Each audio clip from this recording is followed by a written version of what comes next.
Hey everyone, Jonny Skywatcher here. Solar Opposites is a new adult animated television show available on Hulu. It follows four aliens on their misadventures trying to fit into Earth's society or just completely wrecking it. I'm here to give you my thoughts and impressions after watching the first season, all of which is now available on Hulu, and answer or try to answer the titular question, should you watch it?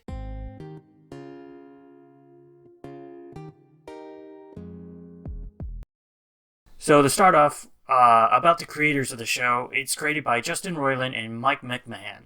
Justin Roiland you might recognize him as the voice of both Rick and Morty from Rick and Morty, as well as being the co-creator, and executive producer of that show. Mike McMahon is someone I hadn't heard of before. He is a comedy writer who's written several episodes for Rick and Morty, as well as he is the creator of the forthcoming show Star Trek Lower Decks, which is going to be available on CBS All Access. So what is this show about? As it is explained in the opening of each episode, which is actually pretty handy to have, the four main characters are aliens from the planet Schlorp. It was a perfect civilization, according to the main character, until an asteroid hit it. Shortly before the asteroid hit, I think like 100 ships were sent out with each to have two adults, and the replicants and a pupa, which is this weird sort of yellow slug thing that is kind of like a dog sometimes, but also has its sort of ongoing storyline, which I won't get into because it's kind of spoilers. They crash landed on Earth because technically each ship is trying to find like an uninhabited world. So they just happen to crash on Earth, and they taking up residence in this house, which may or may not be the house that they crashed into. Like you see it's on top of the house. Like the ship is just kind of stuck there. I don't know if that's because they moved it or it doesn't necessarily say, but I'm guessing that's where they crashed, and they kind of just took up residence there, either because it was already empty or who knows, they probably disintegrated the people who lived there. And they're living on Earth while trying to fix the ship. So who are the characters? I mainly focuses on the four aliens as a sort of a lot of fish out of water stories. And except for there's the side plot that takes up a lot of thing, especially later on. It kind of like starts small and then gets really big. I can't say too much about it because it's kind of spoiling it. It's better not to know going in ahead of time. So I'll just say that there is this other thing that happens, but for the most part, other than that, it's just about the four aliens. So starting off with the two adults, Corvo is the serious one who focuses on trying to repair the ship and is the most scientific. He's also the one who is voiced by Justin Roiland, the voice of Rick. So there's you can see a lot of similarities. It almost seems like they could have come up with this show as sort of, this is the Rick prototype, and then there are differences to the character, which I'll get more into a little bit later. But you can definitely see the DNA of like Rick and Morty kind of copy and pasted a little bit in the character of Corvo. Corvo is the blue one, and then so Corvo is the blue adult, and then you have Terry, who's the green adult, who's the fun one, who is sort of acclimated, I would say, the most to Earth culture. This is reflected in, I would say, in his clothing, which, unlike a lot of animated shows, Terry's character changes clothes a lot, and he's always wearing like Earth clothes, versus sort of like Corvo, who's always just wearing that simple alien robe. He calls it ceremonial robes, which I'm sure is a lot easier to animate because then you don't have to constantly be making up new things. But I guess they kind of chose Terry as that one character who could be constantly changing clothes, because even the kids I don't think they really change clothes at all. They're usually wearing the exact same thing. And also, Terry's not very smart. He was supposed to be a pupa expert, but he didn't really pay attention in his training. So, and he's voiced by Thomas Middleditch of I think best known from Silicon Valley, which I've only seen a little bit, and I don't think I really know him from much else. But I think he had a lot of small roles here and there. Okay, continuing with the characters. So, just to talk about we'll call them kid characters, even though, I mean, in a lot of ways I don't quite know what the relationship is there. They said replicants, so it kind of seems that the Schlorpian society doesn't necessarily have the same sort of gender and relationships as human beings. Replicants kind of makes me think that they're just replicated from their DNA. So first off, you have Yumulak, who's the in the terms of how the show is presented, he's the boy alien. He's voiced by Sean. Oh boy, I don't know how to say that name. Gambron, who's I didn't really recognize him, but he's from the Goldbergs. He's I think the main character.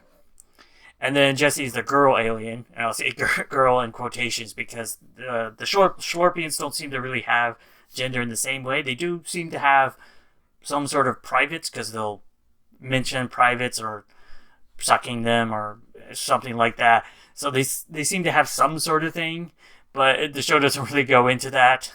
But they do. There is a moment where in one of the episodes they talk about gender, and Jesse's referred to as having picked being a girl.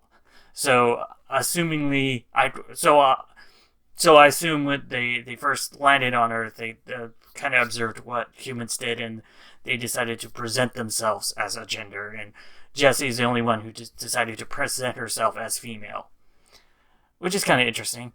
And Jessie is voiced by comedian Mary Mack. I couldn't really find anything else that she's really been in. I mean, you can look at her IMDb. There's like some small stuff here and there, but not that much. So, one question that I think would, like, if you just look at the show and you know Rick and Morty, you're gonna ask, is this show just Rick and Morty with aliens? It is similar in a lot. It's very similar. I won't lie about that.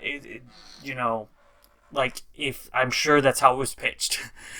And that is one way you can pitch it. It's Rick and Morty, but with aliens. It has a lot of the same kind of humor. It's the same art style. I mean, the exact same. The pupils are that same sort of asterisk-looking thing instead of a circle, and it goes beyond that. But there are some key differences. So, like I said, the art style is the same. Corval is a scientist like Rick. He's voiced by the same actor as Rick, but it is slightly different. I mean, you can tell right from the moment the show starts, if you're familiar with Rick and Morty at all, that it's the same actor, but it's a different personality. Corval's more serious. He's not an alcoholic like Rick, and he's not burping constantly like Rick. And then also, similar to that, the show doesn't have that sort of unique speech pattern that Rick and Morty has. Rick and Morty has that speech pattern of like saying, that